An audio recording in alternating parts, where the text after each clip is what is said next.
Prof, begini, eee, dari dampaknya saja, kita kan tadi sudah bersepakat bahwa, eee, sisa-sisa dari pemerintahan Pak Jokowi adalah beban.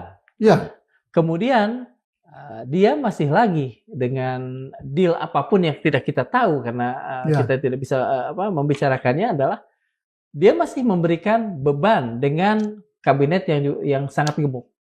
Eee, Apa yang kira-kira membuat Pak Prabowo masih kesulitan untuk memutus ini, memutus dengan masa lalu?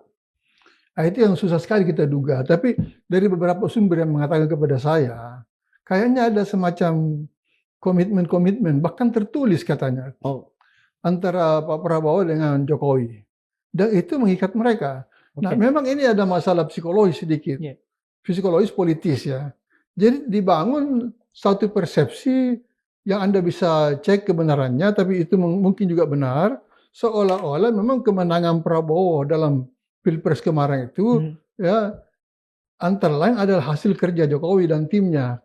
Mmm. Apalagi Jokowi kan memang ada anaknya di dalam kan, Iya, iya. sehingga kalau dia bekerja itu habis-habisan untuk itu. Jadi kalaupun itu sebenarnya kalau kita pahami secara jernih, untuk jangan sampai Prabowo terlalu terikat, dia Mhm. bisa membangun persepsi begini. Katakanlah betul Jokowi bekerja Iya. untuk memenangkan Prabowo, tapi itu sebenarnya bukan untuk Prabowo, tapi untuk wakilnya, kan Iya, iya, iya, begitu. iya. Dan wakilnya juga sekarang kan sudah Ya, duduk, gitu. jadi sebenarnya secara moral Iya. Prabowo bisa menarik diri dari ikatan itu. Itu bukan untuk saya kan, kamu tidak ikhlas sama saya, kamu buktinya kerjain saya 2 kali pilpres kok. Siapa yang Iya. percaya bahwa pilpres sebelumnya itu jujur? Betul, betul. Ya, Dan utang itu pun belum dibayar juga kan? betul. Apakah perjanjian tertulis itu punya konsekuensi hukum dihadapkan dengan kepentingan nusa dan bangsa dan negara? Tidak ada konsekuensinya. Sebenarnya kalau Pak Prabowo itu sedikit agak Machiavellis ya, Iya. jadi tidak usah terikat dengan itu. Dia bisa buang ke keranjang sampah itu perjanjian tertulis.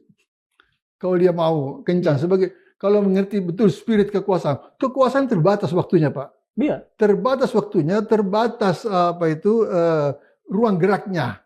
Ya, 1 tahun ini bisa dianggap mubazir. Iya, iya. Ya, yang kita catat dari 1 tahun ini cuma Purbaya tadi dan pidato-pidato Prabowo di berbagai forum yang sedikit banyak menghibur rakyat lah. Ya, Iya. tapi rakyat kan capek kalau cuma dihibur dengan pidato. Iya. Ya, dia butuh tindakan konkret. Betul. Nah, ini yang mungkin timnya Prabowo sudah perlu membuat satu review. 1 tahun ini apa yang salah, apa yang masih kurang, lalu kita kencangkan pada beberapa tahun ke depan.